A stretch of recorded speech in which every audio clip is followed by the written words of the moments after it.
우선 제 소개를 먼저 드리겠습니다. 저는 현재 금융보안원 레드팀인 레드아이비스 팀에서 모이에킹, 취약점 분석, 연구 등 다양한 레드팀 관련 업무들을 수행하고 있습니다. 모이에킹만 수행하는 건 아니고 이제 모이에킹을 하면 얻은 인사이트를 리포트로 작성해서 공개하기도 하고 모이에킹에 사용할 수 있는 신규 취약점 발굴이나 기존 취약점을 열고 모이에킹 도구 개발 이런 것과 같은 모이에킹과 관련된 다양한 업무를 수행을 하고 있습니다. 그 외에도 이제 버그 바운티나 CTF도 취미로 하고 있고 웹 모바일 금융보안 등을 관심을 가지고 공부하고 있습니다. 제가 속한 레드아이비스 팀은 지난해 2024년에 금융보안원에서 정식으로 승진해서 모이에킹과 관련된 업무를 메인으로 수행하는 금융보안원의 레드팀입니다. 레드아이비스 팀은 다녀가는 선생님의 모이에킹 경험, 이런 경험을 가진 금융사를 대상으로 실전과 같은 경험을 수행하고 실질적인 보안력을 식별해서 장기 기업을 제공할 수 있도록 수행하고 있습니다. 오늘 발표는 이렇게 제가 속한 금융보안원 레드아이비스 팀처럼 레드팀이나 아니면 펜테스터, 즉 모이에커 직무에 대해서 설명을 드리려고 해요. 모이에커에 대해서 설명드리기 위해 우선 펜테스터, 레드팀어가 어떤 직무인지 그리고 모이에킹과 친추는 어떤 것인지 그리고 마지막으로 어떻게 하면 모이에커가 될 수 있는지를 말씀드리면서 발표를 마무리하도록 하겠습니다. 오늘 주제부터 한번 보겠습니다.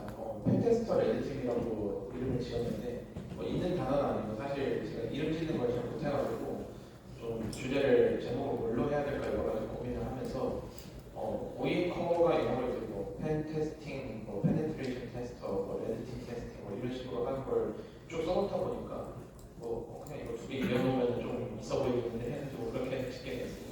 그래서 별다른 의미가 있는 건 아니고요.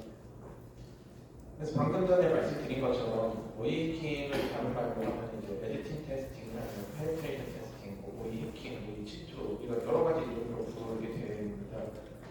그래서 이거를 한국말로 옮겨보면 이제 레드팀 테스팅 아니면 치투 테스팅 이런 식으로 부르는데 제가 계속 이제 금융보안원 레드팀이 레드아이비스에서 근무하고 있다, 레드팀 테스팅이다 하면서 계속 이제 레드팀이라는 말을 계속 했었는데요. 이 레드팀 테스팅에서 이 레드팀이 의미하는 바가 뭘까요?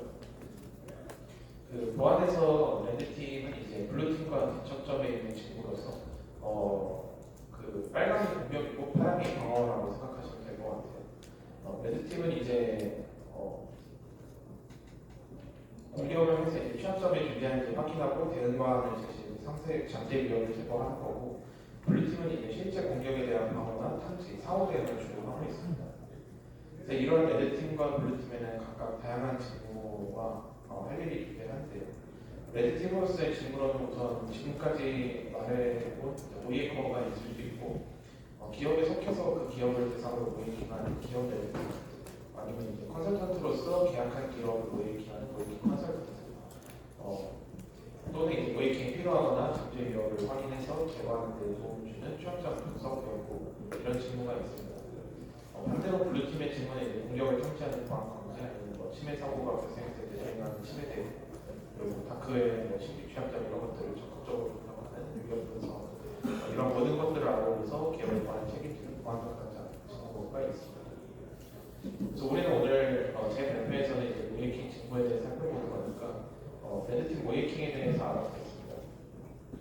방금 말했던 것처럼 컨설턴트는 고객사를 대상으로 모이에킹을 수행한다고 했죠. 그런데 모든 컨설턴트가 모이에킹을 수행을 할까요? 그렇지는 않습니다. 이제 정보통신망법이나 전자금융감독규정 이런 법의 규제를 위해서 연 2회씩 필수로 기업이 받아야 하는 법이 있거든요. 근데 그런 것과 달리 모이에킹은 법적 의무가 없어요. 그래서 기업이 반드시 받아야 된다 이런 게 없고, 오로지 이제 기업이 자사의 보안 수준을 올리기 위해 수행하는 옵션 같은 존재입니다. 모이에킹. 그럼 모이에킹이 아닌 이제 웹해킹을 하는 컨설팅과 모이에킹을 하는 컨설팅은 무엇이 좀 다를까요? 흔히 단순히 이제 웹해킹 수행하는 것을 취약점 점검이나 진단이라고 부르고, 시나리오를 세워서 자유롭게 이제 해킹 행동을 수행하는 것을 모이해킹 또는 모이침투라고 부릅니다. 취약점 점검이나 진단은 체크리스트를 기반으로 취약점을 찾기 위한 진단이고, 취약점이 존재하는지 여부만 확인을 하지 추가 공격을 진행하지는 않습니다. 명확히 점검 대상, 점검 자산을 자산을 정해놓고 그 자산에 대해서는 체크리스트 형식으로 진행하는 거죠. 이러한 체크리스트 항목가 이제 법적 규제, 컴플라이언스라고 부르는데 이런 법적 규제를 준수하기 위한 항목들로 구성되어 있고 기업이 지켜야 할 최소한의 보안 기준을 준수해서 확보하는 데 그의의를 두고 있습니다.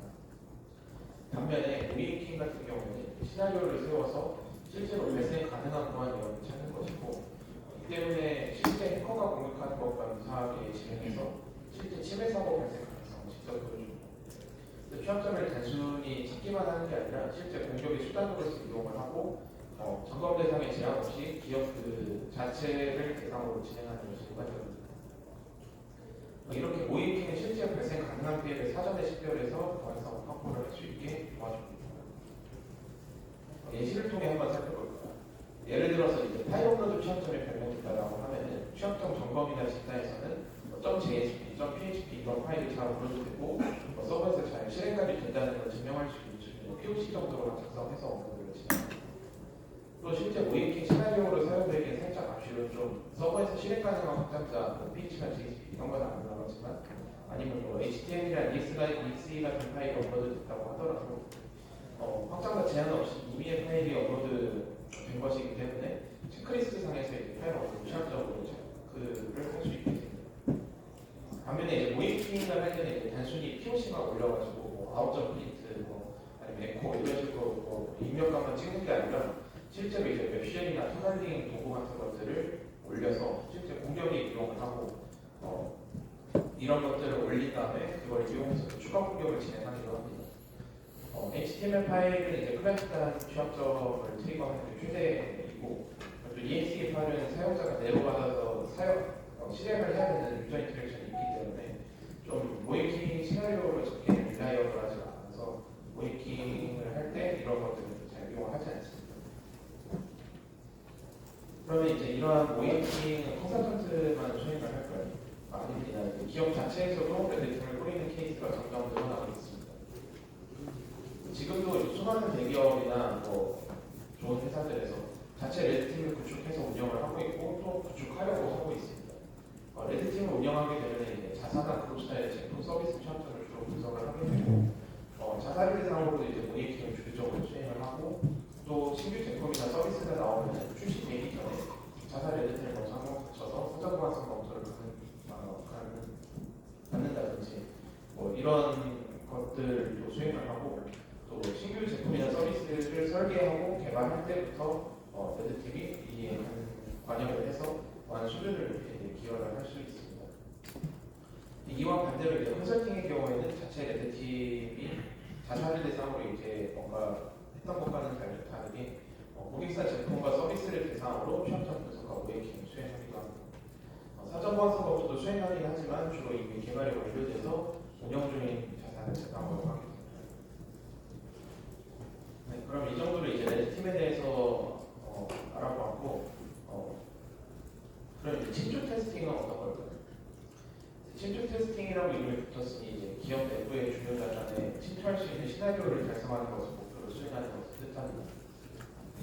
계속해서 제가 이 모이킹을 할 때 시나리오를 기반으로 한다, 뭐 시나리오를 세워서 한다 이런 식으로 시나리오에 대해서 말을 하고 있는데 시나리오라는 것은 무엇일까요?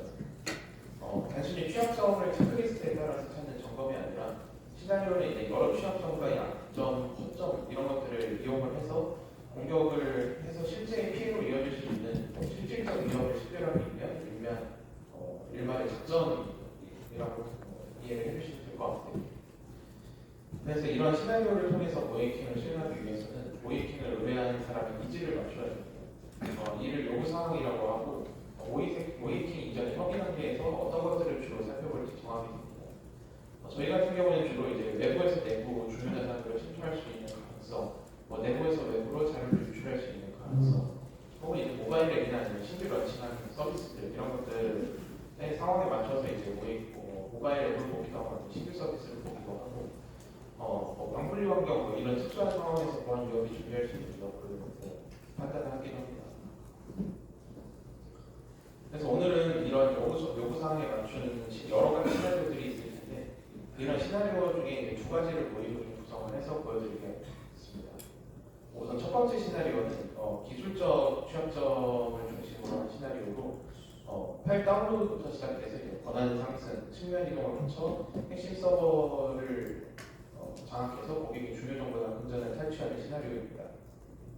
공격자는 완전한 외부에서 공격을 시작을 하고 메인 홈페이지 웹사이트를 대상으로 공격을 할 수 있습니다. 취약점을 찾아서 이를 DMZ방이 아닌 내부 서버에 접점이 있는 서버를 추가로 공격해서 내부 서버로 접근을 하고 여러 서버에 접속할 수 있는 접근 통지 서버를 장악해서 기업에서 운영 중인 전체 서버에 접근 권한을 획득하거나 아니면 내부 임직원이 사용하는 그룹웨어 서버를 탈취해서 임직원 PC를 탈취하거나 이런 것들을 수행하기도 합니다. 그래서 이런 것들을 통해서 실질적으로 이제 주요 서버에 있는 고객 정보라든지 이런 것들을 탈취하기도 하고 아니면 이제 그 계좌 정보나 이런 것들이 들어있는 최종의 서버 이런 걸 이제 원장 서버라고 부르는데요. 그런 거에서는 이 원장 서버를 통해서 금전을 탈취하는 이런 식으로 동작을 수행합니다.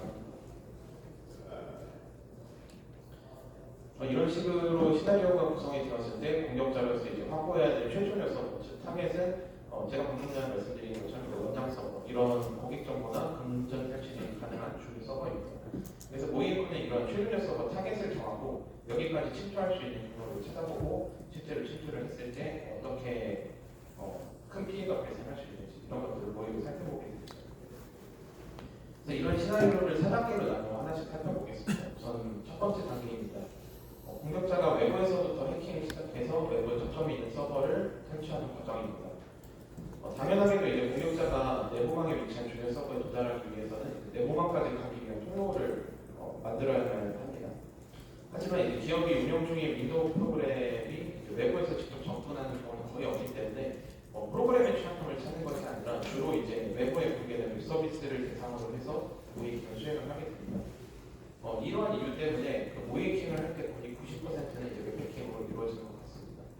물론 이제 모바일 앱도 사실 앱을 통해서 웹서버와 통신을 하는 것이기 때문에 저는 이제 개인적으로 이제 웹패킹과 똑같다라고 생각을 하고 있고 거기에 포함해서 웹패킹 모바일 앱이 거의 모의킹 90%로 이루어진다고 볼 수 있습니다.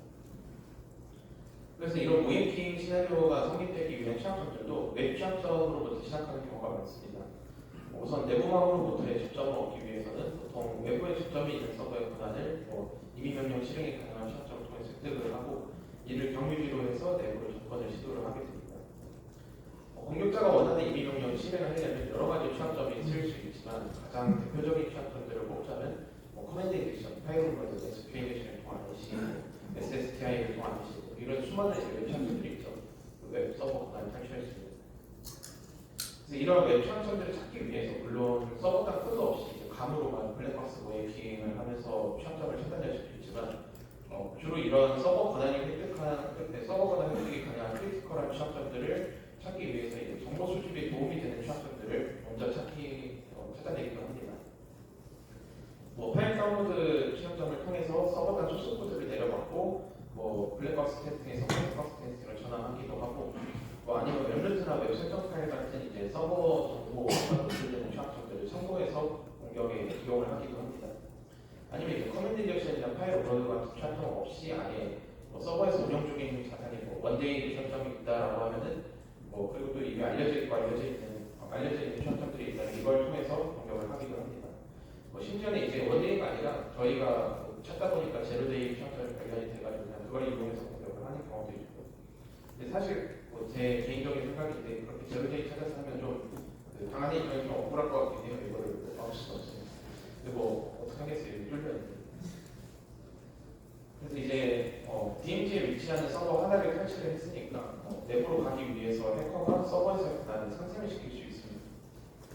주로 웹서비스 환경에서 발생하는 취약점을 이용해서 공격을 하다 보니까 서버의 권한을 탈취했을 때도 그 권한이 웹서비스 권한인 경우가 굉장히 많아요. 그래서 이 웹서비스 권한으로는 뭔가 하는 것들이 좀 제한되는 것들이 있어서 이런 것들을 풀고 초면 이동이나 이런 추가 침투를 잘 진행하기 위해서 권한 상승을 진행하는 경우가 많습니다. 그래서 이런 권한 상승을 일으키기 위해서 여러 방법을 시도할 수 있는데요. 루트나 어드민으로 세뉴아이디가 걸린 파일을 찾아서 익스플로이트해서 권한을 상승시킬 수도 있고, 아니면 이제 예전 커널 버전이나 예전